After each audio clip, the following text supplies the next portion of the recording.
내가 길이요 진리요 생명이라고 지금도 우리에게 손 내밀고 말씀하시는 예수님, 이 시간 우리를 향한 그 주님의 손을 붙드는 예배가 되길 간절히 소망합니다. 그래서 주님 걸으신 서망의 빛을 따라 우리도 예수의 길을 걷겠노라고 믿음으로 순종하며 주 앞에 나아갈 수 있도록 인도하여 주시옵소서. 아멘.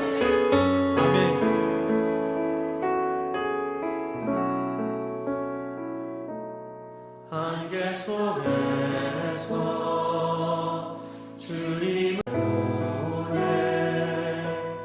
아무도 없을 것 같아 그곳에서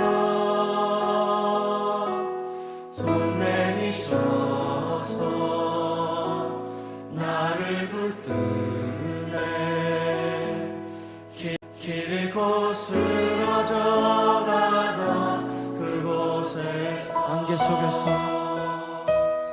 안개 속에서 주님을 보내 아무도 없을 것 같은 곳에서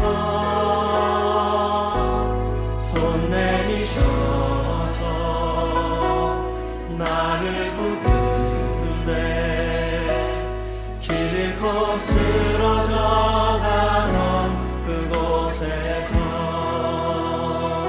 주 말씀하시네 내 손 잡으라고 내가 곧 길이요 진리 생명이니 아멘. 나 그 길을 보내 주 예비하시고 다른 길로 돌아서지 않으리 예수의 길 그 좁은 길 나는 건데 주 손 잡고 그 무엇도 두렵지 않네 주님 주신 약속 내게 있으니 세상의 길 그 험한 길 승리하네 성령으로 그 무엇도 바라지 않네 저 하늘에 내 소망 있으니 다시 한번 믿음으로 고백하십시다. 안개 속에서 주님을 보내 아무도 없을 것 같던 그곳에서 손 내미셔서 나를 붙드네 길 잃고 쓰러져가던 그곳에서 주 말씀하시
감사합니다. 2023년 7월 19일 사랑하는 주님의 자녀들에게 주시는 말씀은 더 좋은 언약의 대제사장과 제물이신 그리스도입니다. 성경 말씀은 히브리서 4장 14절에서 16절 말씀입니다. 그러므로 우리에게 큰 대제사장이 계시니 승천하시니 곧 하나님의 아들 예수니시라. 우리가 믿는 도리를 굳게 잡을지어다. 우리에게 있는 대제사장은 우리의 연약함을 동정하지 못하실 리가 아니요 모든 일에 우리와 똑같이 시험을 받으시니로되 죄는 없으시니라. 그러므로 우리는 긍휼하심을 받고 때를 따라 돕는 은혜를 얻기 위하여 은혜의 보좌 앞에 담대히 나아갈 것이니라. 아멘. 히브리서 4장 14절에서 16절 말씀입니다. 히브리서를 기록하게 된 동기는 유대교에서 회심한 한 집단의 그리스도인들이 다시 유대교로 돌아갈 위험에 처해 있었기 때문입니다. 히브리서 기자는 이들을 향해 유대교에 비해 그리스도가 얼마나 우월한가를 변증하면서 배교의 위험을 경고하고 있는 것이 히브리서의 중심 주제입니다. 그래서 첫 마디가 옛적의 선지자들을 통하여 여러 부분과 여러 모양으로 우리 조상들에게 말씀하신 하나님이 이 모든 날 마지막에는 아들로 우리에게 말씀하셨으니 하고 합니다. 옛적은 구약 시대를 가리키고 여러 부분과 여러 모양은 언약, 예표, 그림자, 모형, 애연 등으로 말씀하신 구약 성경을 가리키는 표현입니다. 그런데 마지막에 아들로 우리에게 말씀하셨다는 것은 구약에서 보여주셨던 언약, 예언, 모형에 대한 실체가 오셨다는 뜻입니다. 그러므로 히브리서는 구약 성경, 특히 모세 오경에 대한 해설서라 할 수 있습니다. 히브리서를 모르고는 성경에 등장하는 제사 의식에 대한 구속사적 의미를 이해할 수가 없는 것입니다. 히브리서가 나타내고자 하는 강조점은 실체로 오신 그리스도가 구약시대의 모형과 그림자에 비해서 비교도 되지 않을 만큼 우월하다는 것입니다. 히브리서는 크게 두 부분으로 나누어집니다. 앞에 부분 1장에서 10장은 하나님께서 그의 아들 예수 그리스도를 통하여 행해 주신 구속의 은혜를 증거하는 내용입니다. 뒤에 부분 11장에서 13장은 믿음은 바라는 것들의 실상이요 하고 이에 대한 인간의 응답은 오직 믿음이라는 구조입니다. 히브리서 1장입니다. 1장에서는 천사보다 우월하신 그리스도의 신성이 강조되어 있습니다. 그가 천사보다 훨씬 뛰어남은 그는 하나님의 아들이시다. 그는 만유의 후사시다. 그는 천지 만물의 창조주시다. 그는 하나님의 영광의 강자시다. 그는 하나님의 형상이시다. 그는 창조하신 바를 붙들고 보존하고 계신다. 그는 우리 죄를 정결하게 하셨다. 그는 하나님 우편에 앉아 계신다. 어느 때에 천사 중 누구에게 내가 내 원수로 내 발등상 되게 하기까지 너는 내 우편에 앉으라 하셨느냐. 이것이 그분의 신성입니다. 히브리서 2장입니다. 2장에는 그분의 인성이 강조되어 있습니다. 천사들보다 잠깐 동안 못하게 하심을 입은 자라 합니다. 자녀들은 혈과 육에 속하였음에 합니다. 우리와 같은 인간의 혈과 육을 입으시고 오셨다는 것입니다. 1장에서 증거한 하나님의 영광의 강체시요 그분의 본체의 형상이시라 한 성자 하나님께서 혈과 육이 있는 인간의 몸을 입고 오셔야만 했을까요? 첫째는 죽음을 통하여 죽음의 세력을 잡은 자, 곧 마귀를 멸하시며 합니다. 마귀는 죽음의 권세를 잡은 자입니다. 호랑이를 잡으려면 호랑이 굴에 들어가야 하듯이 주님은 마귀를 잡기 위하여 친히 죽음 아래로 들어가셨습니다. 만일 임봉한 주님의 무덤이 열리지 아니하였다면 주님도 사망에게 잡힌 것입니다. 그러나 주님은 사흘 만에 사망의 권세를 이기시고 부활하셨습니다. 이것이 사망의 세력을 잡은 자, 곧 마귀를 멸하시며의 의미입니다. 둘째는 이렇게 하심으로 또 죽기를 무서워함으로 일생에 매여 종 노릇하는 모든 자들을 놓아주려 하심이니 하고 말씀합니다. 주님 이전에는 누구도 사망의 권세를 이긴 자가 없었습니다. 그리스도께서 죽은 자 가운데서 다시 살아나사 잠자는 자들의 첫 열매가 되셨도다. 사망 아래에 있는 자들에게서 벗어날 수 있는 길을 열어 놓으셨습니다. 궁극적으로는 그러므로 그가 범사의 형제들과 같이 되심이 마땅하도다. 이는 하나님의 일에 자비하고 신실한 대제사장이 되어 백성의 죄를 속량하려 하심이라 하십니다. 주님은 한마디로 죽음을 맛보려고 인간의 몸을 입으시고 이 땅에 나타나셨습니다. 히브리서 3장에서는 모세보다 우월하시다고 논증합니다.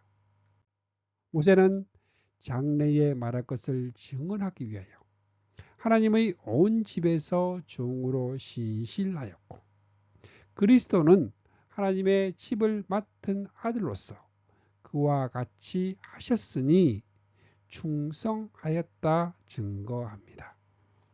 히브리서 4장에서는 만일 여호수아가 그들에게 안식을 주었더라면 그 후에 다른 날을 말씀하지 아니하셨으리라 하고, 여호수아가 준 안식은 가나안을 정복하고 분배한 것은 참 안식에 대한 예표임을 말씀합니다. 5장 이하에서는 히브리서의 중심 주제를 할 수 있는 아론보다 우월하신 그리스도의 대제사장 되심을 논증합니다. 율법은 약점을 가진 사람들을 제사장으로 세웠거니와 율법 후에 하신 맹세의 말씀은 영원히 온전하게 되신 아들을 세우셨느니라 합니다. 그들은 맹세 없이 제사장이 되었으되 오직 예수는 자기에게 말씀하시기로 말미암아 맹세로 되신 것이라. 주께서 맹세하시고 뉘우치지 아니하시리니 내가 영원히 제사장이라 하셨도다 하고 맹세로 되었다고 말씀합니다. 제사장 된 그들의 수요가 많은 것은 죽음으로 말미암아 항상 잊지 못함이로다. 예수는 영원히 계심으로 그 제사장의 직분도 갈리지 아니하느니라 말씀합니다. 저들은 염소와 송아지에 필요하지 아니하고 그들은 반복적으로 드렸으나 그리스도는 오직 자기 피로 영원한 속죄를 이루사 단번에 성소에 들어가셨느니라 합니다. 히브리서의 요절은 4장 14절입니다. 그러므로 우리에게 큰 대제사장이 계시니 승천하시니 곧 하나님의 아들 예수시라. 우리가 믿는 도리를 굳게 잡을지어다. 이 요절 중에서도 핵심은 우리에게 큰 대제사장이 계시니, 이 말씀이 중요한 것은 히브리서 8장 1절에서 지금 우리가 하는 말의 요점은 이러한 대제사장이 우리에게 있다는 것이라. 그 중요성을 성경 자체가 증거하고 있는 것만 보아도 알 수 있습니다. 성경은 전체가 중요합니다. 히브리서 전부가 중요한 말씀으로 가득 차 있습니다. 그런데 그 중에서도 중요한 것은 이러한 대제사장이 우리에게 있다는 사실입니다. 10장 21절에서는 또 하나님의 집 다스리는 큰 제사장이 계심에 또다시 상기시키고 있습니다. 그토록 중요한 대제사장이 누구일까요? 승천하시니 곧 하나님의 아들 예수시라 증거합니다. 히브리서는 이러한 대제사장이 우리에게 있다는 것을 증거하는데 초점을 맞추고 있습니다. 그래서 히브리서에는 구약의 그림자에 비해 더 좋은이라는 말이 강조되어 있습니다. 더 좋은 소망, 더 좋은 약속, 더 좋은 언약의 중보자, 더 아름다운 직분, 좋은 일의 대제사장, 더 좋은 재물. 또한 단번이 강조하고 있습니다. 이는 구약의 제사장들이 자주 같은 제사를 반복적으로 드린 것과 대조적으로 하는 말씀입니다. 단번에 자기를 드려 이루셨음이니라. 단번에 성소에 들어가셨느니라. 자기를 단번에 제물로 드려 단번에 드리신 바 되셨고 단번에 정결하게 되어 예수 그리스도의 몸을 단번에 드리심으로 말미암아 우리가 거룩함을 얻었노라. 히브리서의 중심적인 증거는 더 좋은 중보자가 더 좋은 제물로 단번에 드리시고 더 좋은 하늘에 있는 참 성막에 들어가사 하나님 우편에 앉아 계시다가 자기를 바라는 자들에게 두 번째 나타나시리라. 히브리서 9장에는 주님의 나타나심이 3번 언급하고 있습니다. 이 3번의 나타나심은 주님의 과거, 현재, 미래의 사역과 연관이 있습니다. 첫 번째 나타나심은 이제 자기를 단번에 제물로 드려 죄를 없이 하시려고 세상 끝에 나타나셨느니라 말씀합니다. 이는 이미 성취된 과거의 나타나심, 초림을 의미합니다. 두 번째 나타나심은 그리스도께서는 참것의 그림자인 손으로 만든 성소에 들어가지 아니하시고 바로 그 하늘에 들어가사 이제 우리를 위하여 하나님 앞에 나타나시고 나타나심입니다. 그리스도 예수는 죽으셨지만 오히려 살아나셔서 하나님의 오른쪽에 계시며 우리를 위하여 대신 간구하여 주시는 현재적인 사역입니다. 하나님 우편 제위를 의미합니다.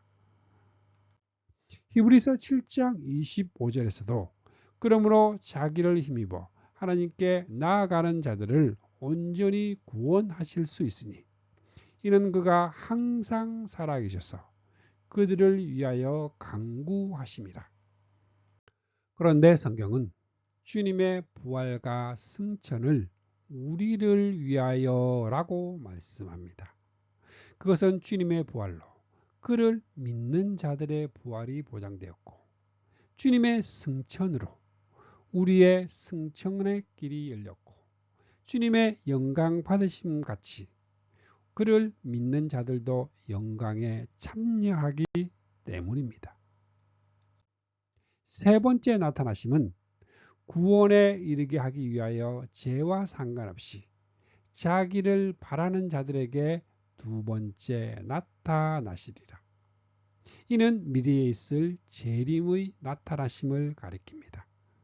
그래서 두 번째 나타나시리라 하는 것입니다. 히브리서 9장 15절 말씀을 보겠습니다. 이로 말미암아 그는 새 언약의 중보자시니 이는 첫 언약 때의 범한 죄에서 속량하려고 주구사 부르심을 입은 자로 하여금 영원한 기업의 약속을 얻게 하려 하심이니라 말씀합니다. 첫 언약 때의 범한 죄는 구약 시대의 범한 죄를 가리킵니다. 구약 시대의 범한 죄도 주님의 대속적인 죽음을 통해서만이 해결이 되는 것이 가능하다는 말씀입니다. 왜냐하면 항소와 염소의 피가 능히 죄를 없이 하지 못하기 때문입니다. 구약 시대의 속죄제는 참 것이 오기까지 죄를 보류하는 장치에 불과합니다. 그들이 금송아지 우상을 만들어 이는 너희를 애굽 땅에서 인도하여 낸 너희 신이로다. 숭배한 것은 진멸받을 마땅한 죄였습니다. 그러나 여호와께서 뜻을 돌이키사 말씀하신 날을 그 백성에게 내리지 아니하시니라 합니다. 저들이 가데스 바네아에서 하나님을 불신하고 한 장관을 세우고 애굽으로 돌아가자 하고 반역하였을 때에도 전염병으로 그들을 쳐서 멸하겠다 하셨으나 모세의 탄원을 들으시고 내가 내 말대로 용서한다 하셨습니다. 우리는 이것으로 정리가 된 줄로 생각합니다. 그러나 의로우신 하나님은 죄를 그냥 용서하실 수가 없는 분이십니다.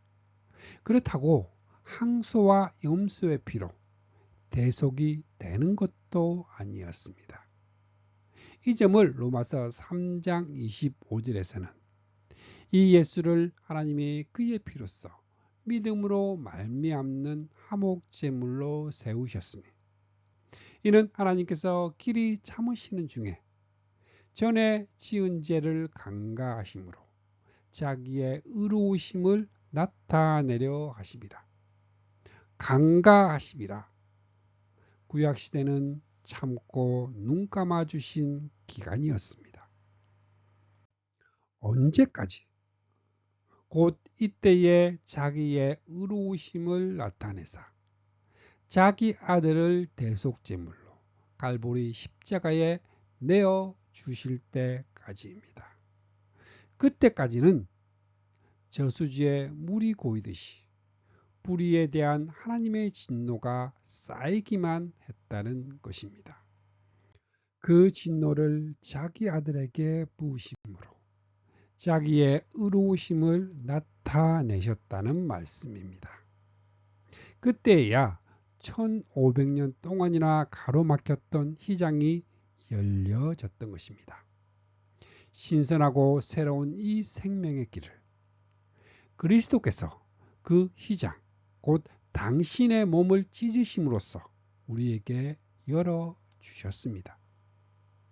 히브리서 10장 26절 말씀에서는 우리가 진리를 아는 지식을 받은 후 짐짓 죄를 범한 즉 다시 속지 않은 제사가 없고, 무슨 뜻이냐면 이처럼 명백한 복음 진리를 깨닫고도 이를 배신한다면 다른 제사함을 얻을 방법이 없다는 것입니다.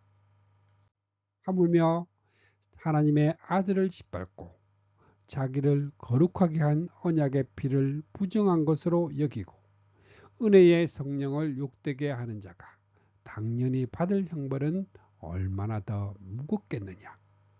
너희는 생각하라 하는 말씀에 나타납니다. 그래도 너희는 유대교로 돌아가려고 하느냐. 그렇다면 인간이 해야 할 일이 무엇입니까? 믿음이 없이는 하나님을 기쁘시게 하지 못하나니 하나님이 자기 아들을 통하여 행해 주신 구속의 역사를 믿는 것이라 말씀합니다. 참 마음과 온전한 믿음으로 하나님께 나아가자. 우리는 뒤로 물러가 멸망할 자가 아니요 오직 영혼을 구원함에 이르는 믿음을 가진 자니라. 믿는 자에게는 뒤로 물러가는 후퇴는 없다는 것입니다. 오직 전진만이 있을 뿐입니다. 히브리서가 말씀하는 믿음은 어떤 믿음일까요? 믿음의 장이라 말하는 히브리서 11장은 13절에 이 사람들은 다 믿음을 따라 죽었으며 약속을 받지 못하였으되 그것들을 멀리서 보고 환영하며 또 39절에서도 이 사람들이 다 믿음으로 말미암아 증거를 받았으나 약속된 것을 받지 못하였으니 메시아 언약을 기다리는 믿음이라고 말씀합니다.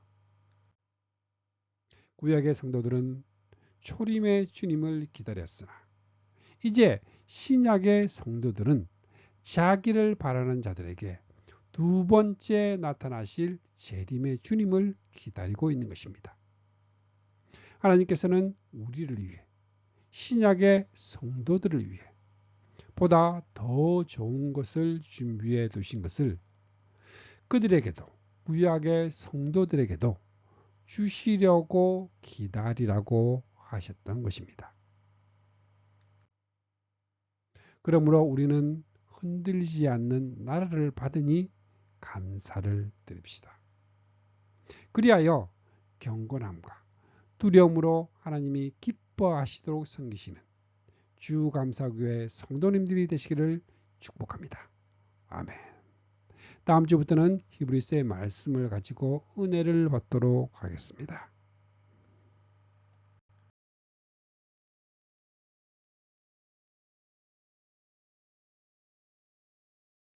말씀을 통해 주님의 사랑을 느끼며 주님의 은혜의 축복을 받는 기도의 시간입니다.